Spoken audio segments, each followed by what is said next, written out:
Seseorang tidak akan mempunyai ilmu apabila dia tidak duduk di majelis taklim, apabila dia tidak ngaji.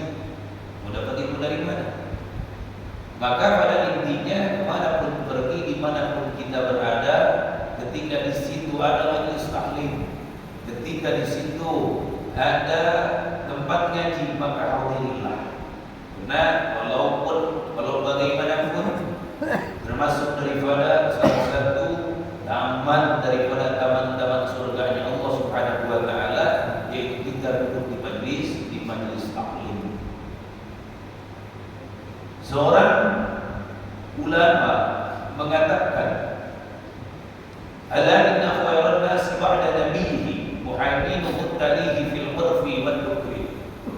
Ketahuilah bahwa seseorang terhormat, seseorang mulia di sisi Allah Subhanahu wa taala setelah nabi.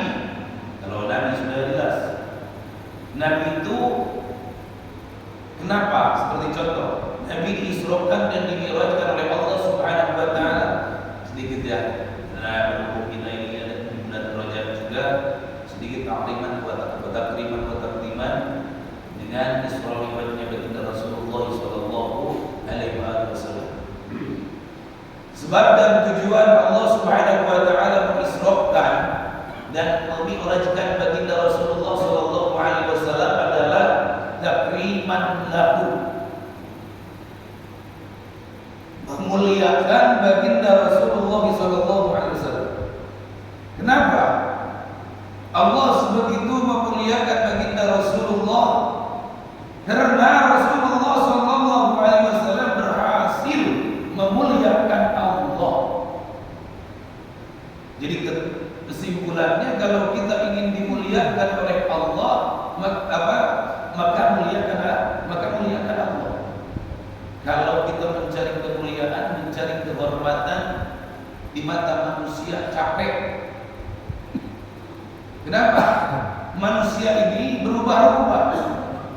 Kadang hari ini baik sama kita, kadang hari ini memuliakan kita, besok hari bisa jadi memusuhi kita. Besok hari bisa jadi menghina kita. Itu manusia.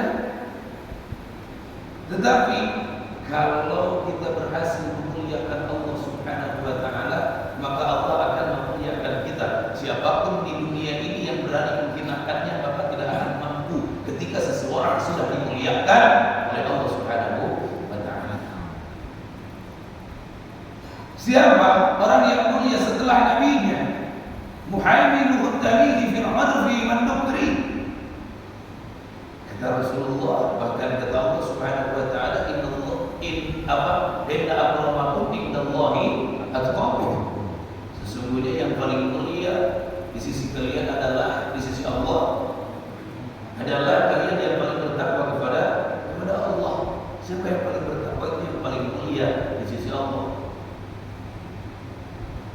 Laisa bimalihi, bukan dengan hartanya, bukan dengan kekayaannya.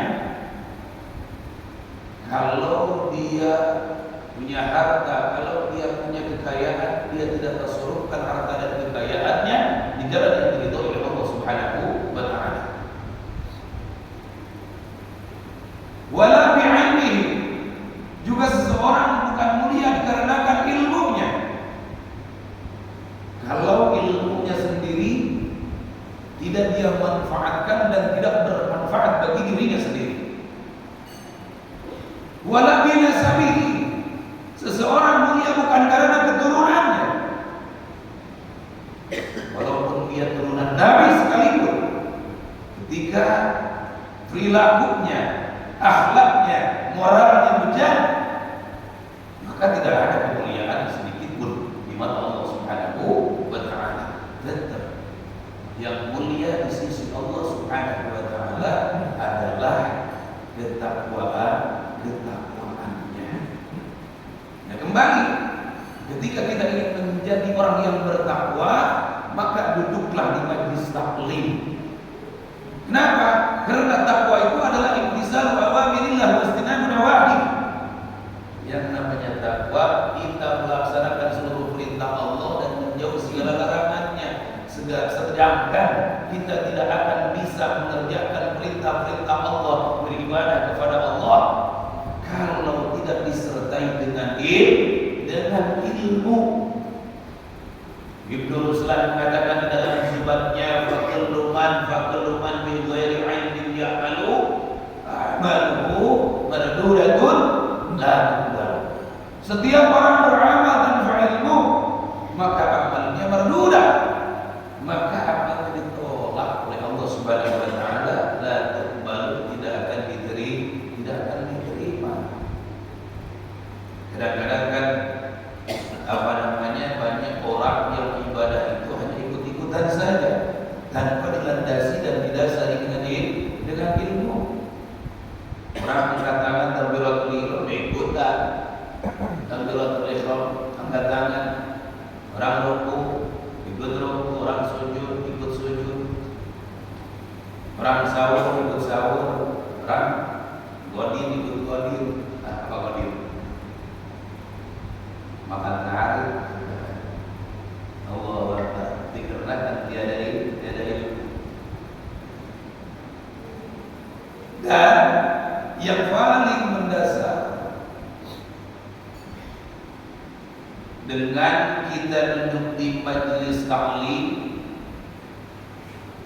kemudian setelah punya ilmu belum tentu juga kita mengamalkannya. Ilmu sholatnya malas, ya kan? Puasanya malas.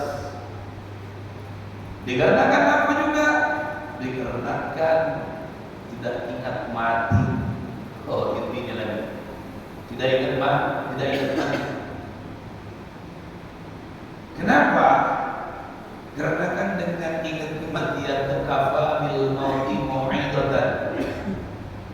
Cukup yang namanya kematian sebagai mau'idhah, sebagai nasihat bagi kita. Enggak usah ada yang nasihatin kita ngoceh aja dari jam 5 sampai jam 6, ya kan?